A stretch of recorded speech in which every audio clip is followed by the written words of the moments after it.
Football season is upon us, and after 5 months of planning, test runs, and preseason games, we're ready to hit the road. Even in the short time from Chicago to the first leg of our tour, we've met some awesome people and seen some amazing things. Every great trip has its beginnings, and ours kicks off in a very big way.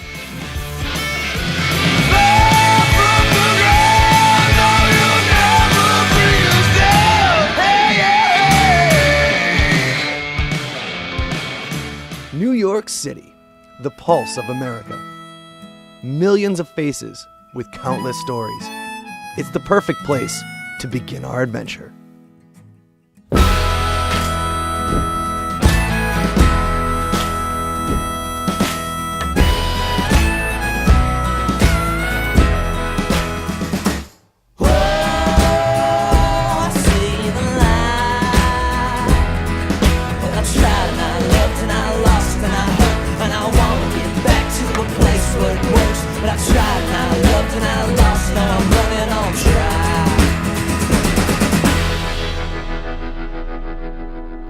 Hey, we're John and Mike, brothers who are die-hard football fans on a mission to do the unthinkable.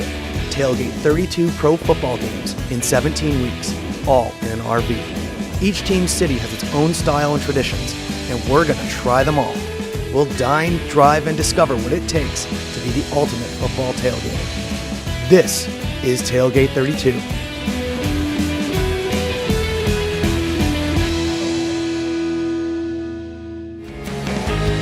Our first stop is all hustle and bustle, jam-packed with media hits, good food, and overdue reunions.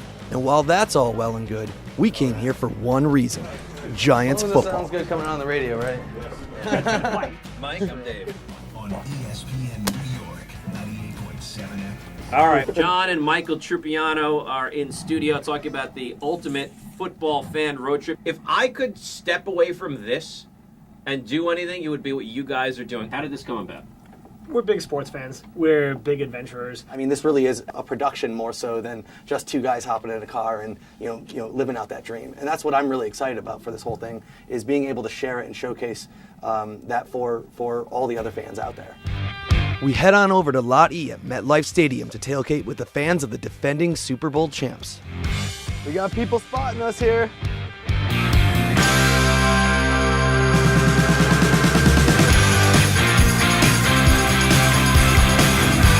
We got this going.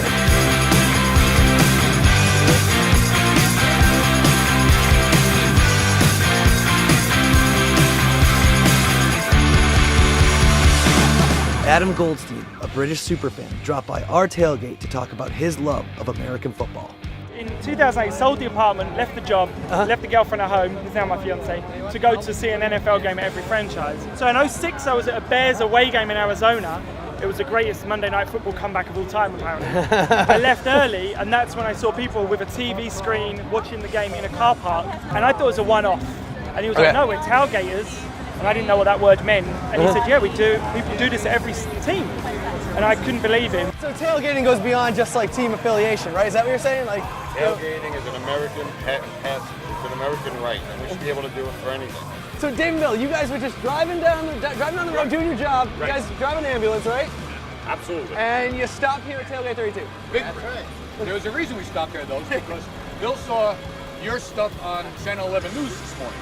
So we figured we got to find these guys because they look like they're going to be whack jobs. And we were right. You guys are absolutely great people. Tell me, what is it about Giants fans that makes them so special? It's probably the organization itself. It's old school, traditional football. Here's the old guy. Okay, fit right in it, right? While I hung back at the tailgate, Mike met up with Frank Ottamanelli from the famous butcher shop, Ottamanelli & Sons on Bleecker Street. Oh, this must be Mike from Tailgate 32. Hey, how you doing, Mike? Well, we've been on Bleecker Street over 60 years. We're here in the village, and it was my father's shop. He's no longer here with us, but that's his photograph up there in the back. And we're three brothers now that run the shop. Here's my brother Jerry, and Joe, my younger brother Joe. My grandmother in Italy, Bari, Italy, was the butcher. Her family was the butcher. And like me, my father taught me, my grandmother taught my father, and so on and so forth down the line. And That's all we know. I mean, that's not all we know, but this is our thing. I'm old Italian too, Sicilian. Oh, well, I won't hold that against you. We're about A's.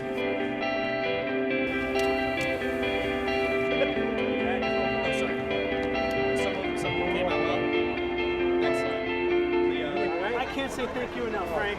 I enjoyed it, but I'm going to bring my bigger grill. So we're glad to meet you guys. Really, it's a pleasure. We met Giants fans old and new, and it's clear that the history of the team is important to this fan base. 1 game down, 31 to go. We're now off to Cleveland for our second stop of the tour.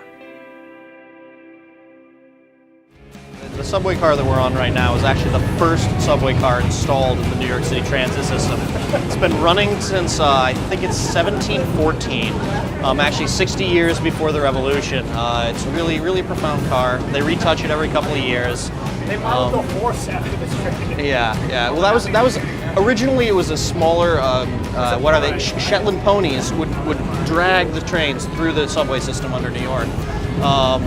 They were small ponies, but they were rugged. They were durable. They had night vision, of course, and that was how people got around. Not many people know that, but that's what I do here. Is I bring facts to New Yorkers and to guests to make sure that everyone leaves the city a little more educated than when they came in.